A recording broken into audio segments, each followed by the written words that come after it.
In today's video, we'll look at 3 common flexible packaging nightmares and tell you how we avoid them. Hi, I'm Sean, a production supervisor at Heritage Packaging. We are a converting company with over 30 years experience making products like pouches, covers, liners, and more. Customers often reach out for help when problems arise with their current packaging, and it's up to us to find a solution. It can truly feel like a nightmare when the packaging that you've invested in isn't doing its job. So keep these packaging mistakes in mind as you consider options for your application.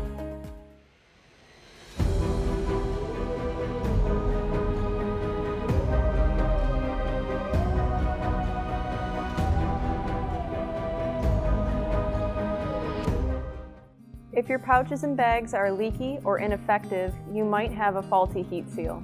Poor seal quality is most commonly caused by non-optimized machine settings.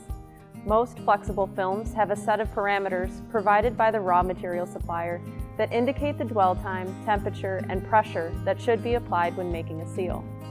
To achieve optimally strong seals, parameters must be developed for each different sealing device that define a specific temperature to be applied under a specific pressure for a specific duration of time.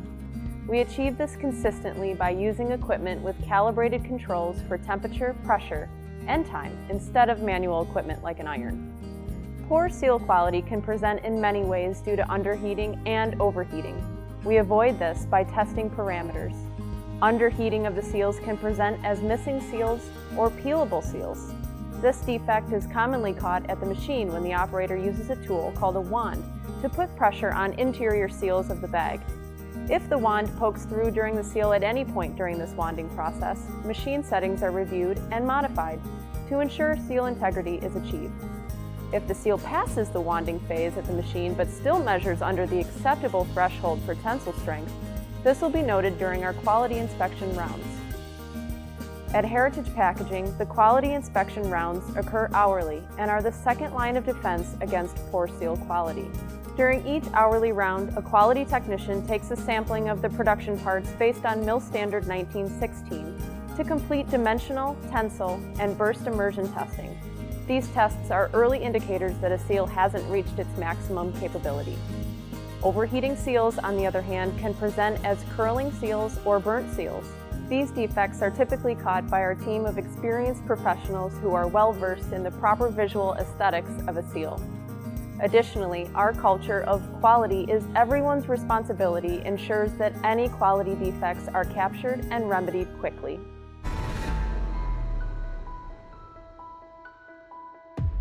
Using a printed flexible material is a great way to display eye-catching graphics that draw in consumers, display important safety information, directions, and to display your company's branding. Printing on flexible materials and films isn't the same as printing on paper, so it is important to understand both the production process and the printing process. It's a nightmare to realize that the beautiful design you commissioned won't adhere to your custom-made packaging product.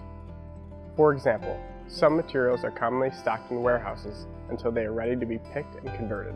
During the warehousing time, the readiness of the film to accept printing inks may decrease. To avoid poor ink bonding in this example, we would explore using a corona treating process that conditions the film appropriately so it can undergo printing. Corona treatment is an application to the surface of a flexible film that is designed to increase the surface energy of the material in order to improve the adhesion of inks, coatings, and adhesives. The adhesion is measured in dyne level. The higher the dyne level, the better adhesion paints and glues will have when placed on the surface of the film. This treatment is often short-lived and needs to occur as close to the printing, coating, laminating process as possible. A good converter will always raise concerns about potential ink bonding risks.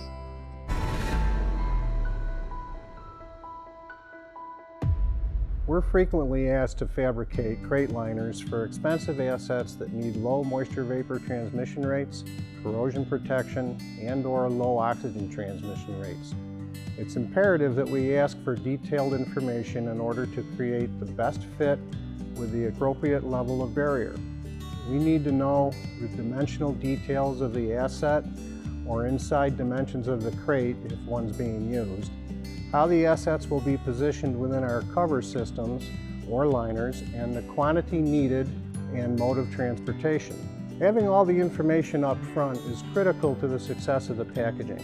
To avoid a nightmare during transportation, we pay special attention to whether the final product will be traveled by air, sea, or land. When shipping via air, high altitude causes air pressure outside the package to decrease, causing the inside of the package to inflate. That inflation places additional stress on the seals of the packaging and may damage them or cause them to burst. In the past, we've successfully reduced the likelihood of packaging failures during air transportation by offering relief valve installation and by suggesting the use of modified atmosphere packaging. With your help, our team of engineers can create packaging systems that ensure the safe arrival of your product at its destination. There are many moving parts to engineering the perfect packaging solution, which is why we're here to walk you through the process each step of the way. Custom doesn't have to mean complicated. We just need to know about all the details for your application in order to save an avoidable nightmare. Are you facing challenges with your current packaging product? Send us an email or give us a call. Our team loves a challenge. One more thing, if you're new to our videos, be sure to subscribe at our website and like our social pages so you don't miss any of the important resources we'll continue to share. Thanks for joining us.